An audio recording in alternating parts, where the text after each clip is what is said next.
episode of Fan 2000 here, and today I'm going to be giving you guys my thoughts on the Coke Zero Sugar 400 that happened last night. And yeah, so anyways, let's get started. So one thing I need to get off first here is that I'm recording this the morning after the race here, and apparently I found this out around midnight last night, just before I went to sleep. But apparently I actually found Chris Buescher failed inspection after finishing second last night, so he will not be credited for the second place finish. Instead, Bubba Wallace will be. And yeah, so I mean, I just wanted to just let you guys know about that. So I mean, that's why you don't see Chris Buescher here in the top five right here. So yeah, that's something I had to explain first before we get into the race review here.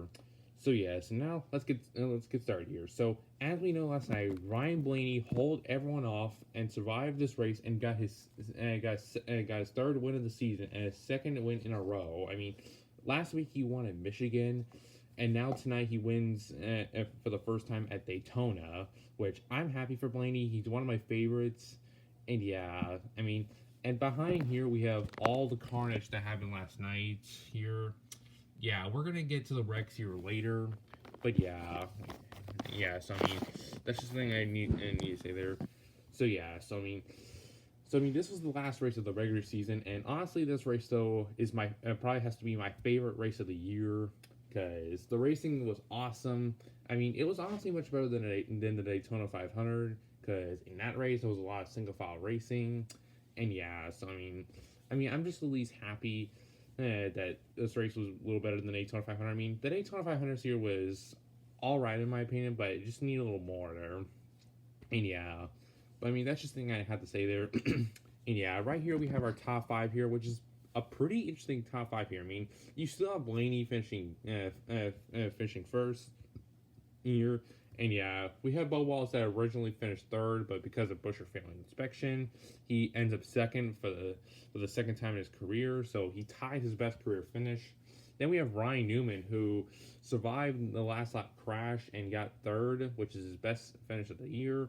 Ryan Preece with, I believe, his second career top five, I believe. I'm not sure if that's right. And yeah, and Tyler Reddick, who had a really eventful night. I mean, got caught into the first big one, and then just avoided the big crash at the end to end up getting fifth, which he originally was sixth until Buescher failed inspection. And yeah, so I mean, that's just that there. And Reddick will make the playoffs tonight, so that's good for him. I mean, I'm happy for him. He was originally my favorite Xfinity driver back in 2019, so yeah, I'm happy for Reddick. But yeah, and other notable top 10 finishers were pretty. The top 10 was pretty interesting, though. I mean, we actually had Justin Haley, B.J. McLeod, and Josh Bilicki all getting top 10s. I mean, Bilicki and McLeod get their best career finishes, and Justin Haley, he won this race here in Daytona on the Coke Zero Sugar 400 back in 2019 with a rain-shorn race. And yeah, and Alex Bowman and Chase Elliott ended up getting top 10s as well. And yeah, I'll have to look back at the race results, but yeah, so I mean, we'll just get to that. I mean, I will look at them later.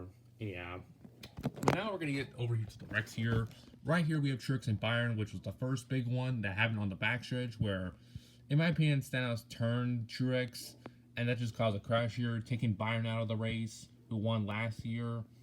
And yeah, I mean, that was just unfortunate there. It even took out Landon Castle and Chase Briscoe. And yeah, that was the first wreck that Tyler Reddick got involved to. Or I should say it's the only one that he got involved to. And yeah, so I mean, and Truex doesn't really run well, run well super speedways. So yeah, so I mean, that was just unfortunate there. And right over here we have the second big one that happened. This one happened when Chase Elliott tried to put a big block on Max Benedetto, like with 4 laps to go, and then just set off a chain reaction and just caused a big crash, which it took out several cars. Took out my favorite driver Kyle Busch, Christopher Bell, Denny Hamlin got involved, Brad Keselowski, Stenhouse, which you see back there. And yeah, it was just a big mess. I mean, I heard Cole Custer got involved in it. I mean, a few laps before it, Logano cut a tire down and went into the wall, but no caution for that, surprisingly. I mean, he got off the track, so at least that's good. But then, like a lap or two later, it just caused a crash there.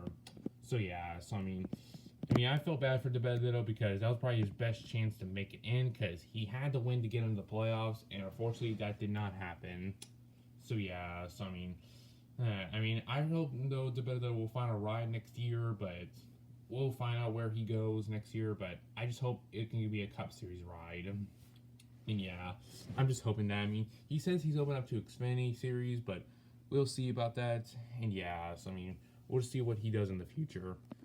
And then over here we have the final lap crash here, which we have Harvick and Kurt Busch, Chase Briscoe, Ross Chastain, Corey LaJoie, and Kyle Larson. I mean, on the last lap when Blaney was leading, Kevin Harvick was running second with Daniel Suarez behind him and Kurt Busch in fourth. But then what I've heard, Kurt Busch turned the 99, and then the 99 turned the 4, which if we were running the old package, Harvick would have probably went flying, like what happened to Logano at Talladega. But due to the change, that didn't happen because they lowered the speeds. And yeah, and that just set off a big pile up on the backstretch, a big pile up in turn 3 in the backstretch. And yeah, that just took out so many cars right there. I mean, Corey LaJoie, he actually started third on the last restart, which if he had more help there, he may would have been the leader and maybe had a shot for the win there. But due to him getting shuffled back, that did not happen there.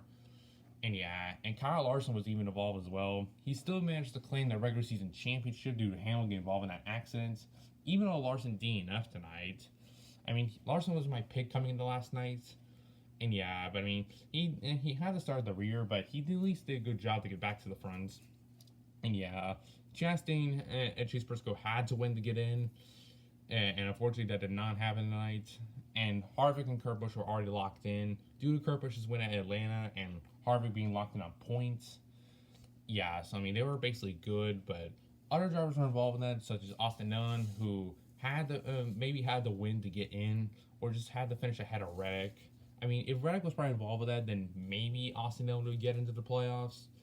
But I'm not really sure about that. And yeah, not to mention also we just had more cars in the crash. I can't remember all the names that are involved.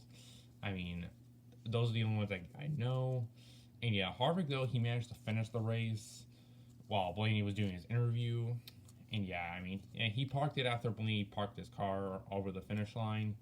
And yeah, so I mean, honestly though, I mean, there were these were just all the big ones right here, and yeah, there was also an incident with Eric Almirola and Alex Bowman, who they made contact in turn 4, and then also 3 of the Ricker racing cars all crashed together, and yeah, so I mean, that was that there, so yeah, so I mean, this race was honestly kind of like last year, which last year there was not a lot of wrecks until like last 10. Which in the last 10 laps there were 3 crashes. One which actually happened with like 9 to go. Another one happened with 2 laps to go. And the last one actually happened on the last lap. So yeah, so I mean, this race, honestly, I think NASCAR made the right choice to move Daytona to the regular season finale, because it can really change things up a bit. I mean, we saw it in last year, in 2020, which Jimmy Johnson, he was close to making the playoffs, but then unfortunately got caught into a crash. And yeah, not to mention we had a first-time winner last year, William Byron. He got his first win last year, who had the win to get in, so that was good there. And yeah, I mean, I think coming in last year, I think Johnson might have been 16th, but I don't know because I don't remember that much. And yeah, but I mean, that's right there is just my thoughts on this race. This race was awesome. And yeah, and next week we'll be starting the playoffs in Darlington. Tonight I'll probably do my playoff predictions because today I'm going to a train show in Austin, Texas, and then I'll be doing some rail fanning at Didmar Road. And yeah, so I mean I'll try my best to this time go to Didmar. I mean last time I wasn't able to, and then in the end we just went to Stassi Lane. And yeah, but I mean I'll be going to a train show today, and I'll take some videos of the train show. And yeah. And I'll be doing one more streamer event on Monday. I'll be doing one more streamer event on Monday for my summer. Yeah, because my school has been starting up, and I just don't want streamer to be in the way. So yeah, but I mean, after I'm done doing the streamer event, I might do maybe some private streamer events. And yeah, and I could maybe do a streamer event for my 5-year anniversary on YouTube, which is actually on September 12th. That's something I could do, but I'll see, because I may have an idea for my 5-year anniversary. Yeah, because for those who don't know, I've been on YouTube for 5 years, ever since 2016. And yeah, so I mean that's just pretty cool to know. And yeah, so that's just right there is my thoughts on the Coke Zero Sugar 400. I'm excited for Darlington. I'll give you guys my playoff predictions tonight if I have the time, or they could be later today when I get back home from the train show and rail fanning. So yeah, I hope you guys enjoyed this video, and yeah, so anyways, thank you guys for watching. I'll see you guys later.